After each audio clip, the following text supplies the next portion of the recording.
Softy, did you push John Mateer into gambling? I did. He was a innocent soul until he met me, and I have turned him into an absolute degenerate sports gambling loser of a football player. Preseason football, preseason NBA basketball games, baseball parlays, how long this interview will be with you. Anything you can gamble on, I've got him gambling on. And by the way, how full of crap is John Mateer? Are you kidding me? He's got 2 transactions on his Venmo account, which he identified as sports gambling. So either A, he's hiding something else and calling it sports gambling, or B, he's too big of a meathead to not call sports gambling something else.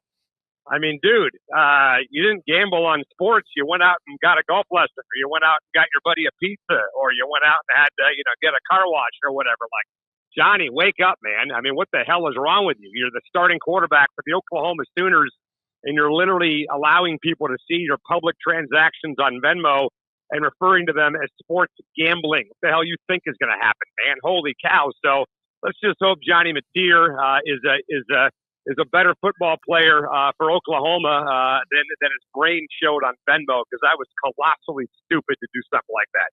Dumb as hell. And he can play, too, by the way. He tore the Huskies up last year in the Apple Cup big time. This guy is a major, major talent.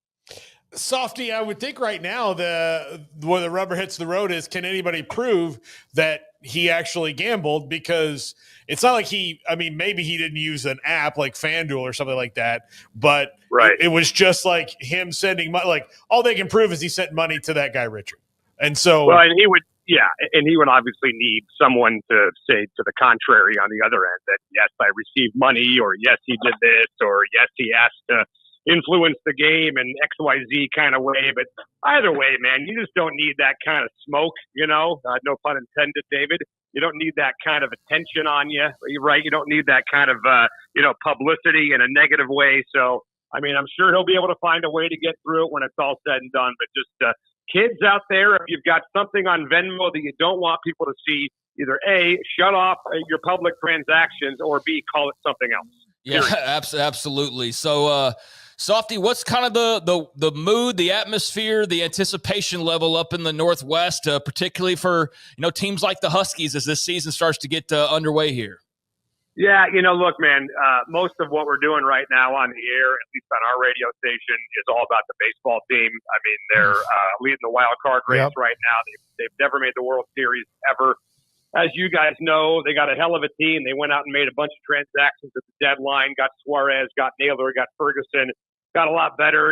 Cal Raleigh's chasing, Aaron Judge's American League home run record. Julio's starting to heat up a little bit. So people are talking baseball. I would say about 85%, 80% of what we're doing on the air right now is devoted to Mariner baseball. Because look, training camp for the Seahawks has actually been kind of boring. There really hasn't been a lot of controversy right now. And that's where I'm at right now. I'm literally inside the Seahawks media room as we speak, and thank God, because it's 95 flipping degrees outside, and I'm cool in here talking to you guys. But there's no quarterback controversy. There's no player holding out like you've got for other teams around the NFL. So it's been kind of a boring training camp for not just the Seahawks but also the Huskies as well.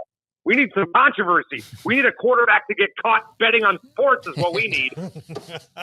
I knew you'd have. Yeah. I knew you would love that story. Softy, what do you think about Damon Williams and the future? The future is now, but this season and what Jedd Fisch can do with him? Yeah, I put $500 on him, speaking of gambling, and I'll admit that I did it, by the way. I'm not going to hide from that fact. $500 on Damon Williams to win the Heisman Trophy pays $50,000, okay? So here's the thing. Do I think Damon Williams is going to win the Heisman Trophy? No. Do I think that Jedd Fisch is going to try and get Damon Williams to win the Heisman Trophy? Abso-freaking-lutely. Guys, this is a dude who last year, I think it was the Weber State game, in September, put Jonah Coleman back in the game during a blowout just so he could get 100 yards.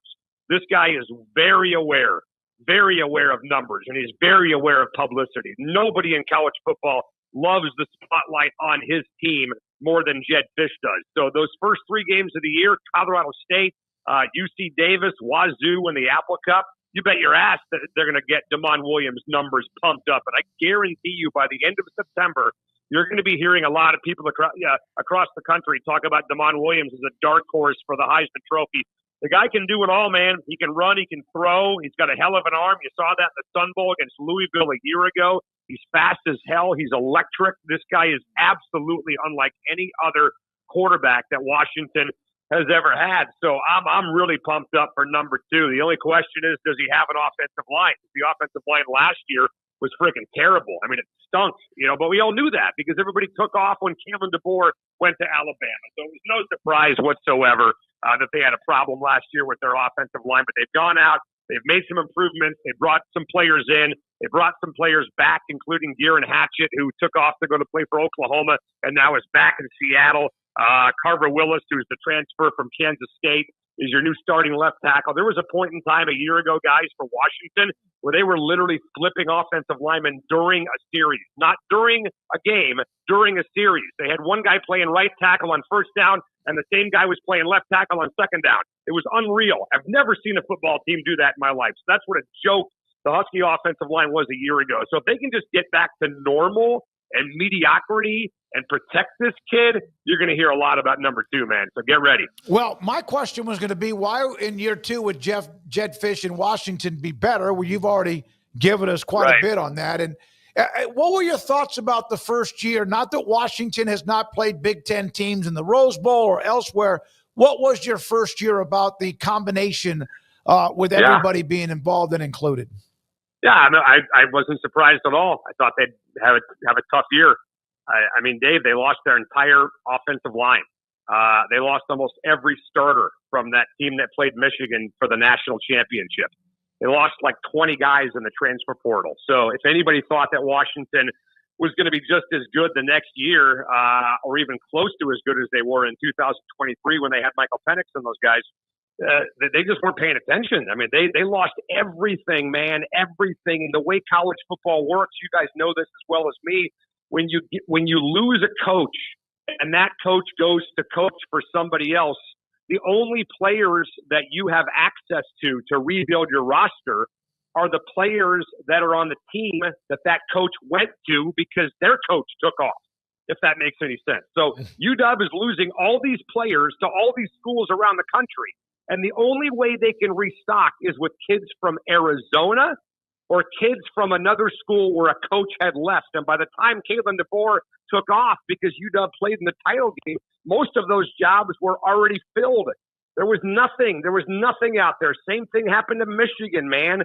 They didn't lose as many guys as UW, but there was no way for them to restock their roster in time for the 2024 season. So I'm not surprised at all what happened. Look, if UW wants to, have success in the Big Ten, they're going to have to get better on the line of scrimmage. They got their ass kicked on the offensive and defensive lines last year when they played teams like Penn State, Iowa, Indiana. It was the exact opposite of where they were in 2023 when they had the best offensive line in college football. They went from having the best offensive line in college football to one of the worst offensive lines in college football, all because their coach left to Alabama. End of story. Year 2, Ohio State, Michigan on the schedule, a familiar face in Oregon, just some of the highlights of it. But year 2 in the Big Ten, does it feel natural and kind of normal now? How does it feel? And is it cool, in your opinion, to be in the Big Ten versus the old ways? I mean, it's getting, I don't know if I'd say it's cool. The travel's kind of a pain in the ass. I mean, UW's got to go to Maryland to play the Terrapins in Maryland, which is a 3,000-mile trip.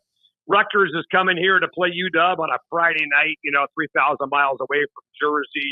We're going to Wisconsin. We're going to Michigan, Ohio State, Illinois, Oregon. They're all coming here. They get UCLA at the Rose Bowl on a Friday night. So it's funny that you talked about, is it kind of still unique?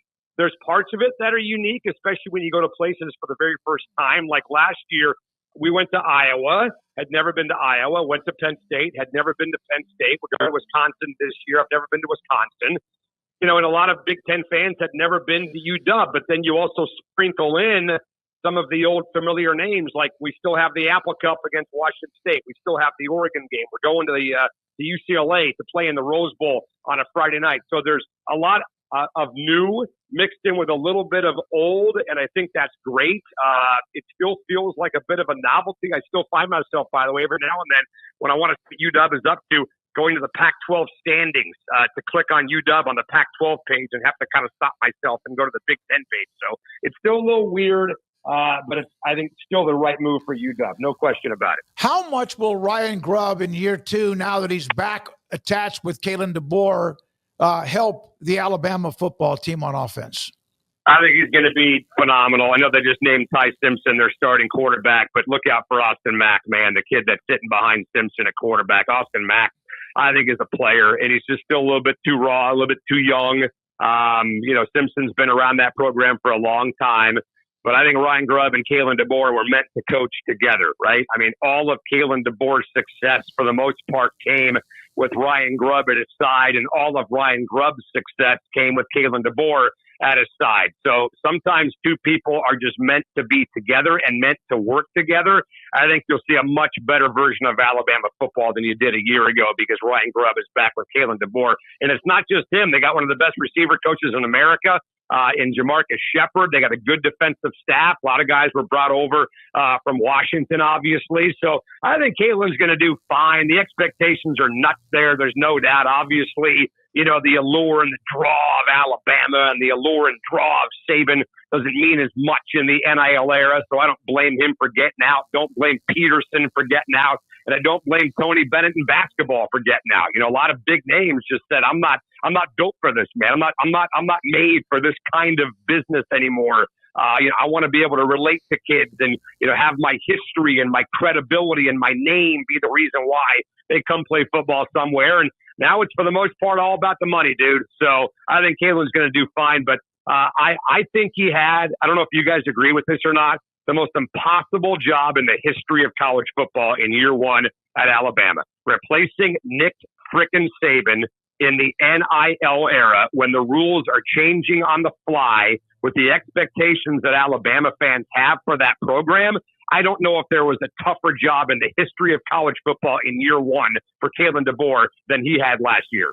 Yeah, who did Caesars park in Elvis's theater after he died? Right? Like, what do you do? Like, it's crazy. Softy, I'm curious on your thoughts on Oregon, and this is maybe the most new players they would have had, or less veteran players under Dan Lanning.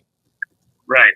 Well, look, here's the thing. A lot of people are going to accuse me of anti-Oregon bias, which is probably fair, to be honest with you, given my history. I mean, I can't stand those bastards, right? I don't know who you guys think of as your biggest rivalry in college football, but I just, I think about the Oregon Ducks and I want to vomit, all right? And I don't know how else to say that, to be totally honest with you. But they don't really develop anybody, right? I mean, they've got a lot of guys in the NFL, but most of them are transfers. Their quarterbacks are transfers. Look at the last 3 or 4 starting quarterbacks that Oregon has had. How many of them were guys that showed up as freshmen, stayed in that system, put in their 2 or 3 years, and then became starting quarterbacks as redshirt sophomores or juniors. And there's not many of them, right? I mean, all the guys they've had, from the Dylan Gabriels, obviously, going back to Dakota Prukop to Vernon Adams back in the day, and now Dante Moore, the amount of transfer quarterbacks they have is insane, but it usually works, right? Like that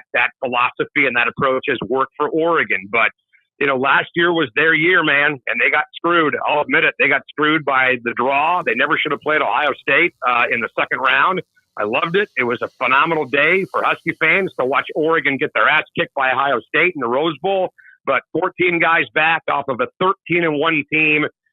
All of it is about Dante Moore, right? Like, I was never super impressed with him at UCLA. So Dylan Gabriel was actually a guy that got a Heisman vote from me a year ago. That's how highly I thought of him last season. And I don't know if they've got the same kind of captain of the ship in Dante Moore. We're going to find out, though, pretty early in the season what this guy can do. They got a game with Penn State at the end of September. They got Indiana going there to Eugene, Wisconsin, at Iowa. A UW game is the last game of the regular season in Seattle, so it's going to be fun. But I think Oregon takes a bit of a step back this year, to be honest with you. Softy, we love it. The energy, the passion, the truth serum, and more. We appreciate it, man. It's so good that we got to know each other back leading up to the 2011 Alamo Bowl between Washington and Baylor in that defensive struggle down in San Antonio. Yeah, I curse that day every day of my life, not because of the lack of defense, but it's the day that I had you come into my life, and I regret it. Hang up on him. Get out of here. No, Yeah.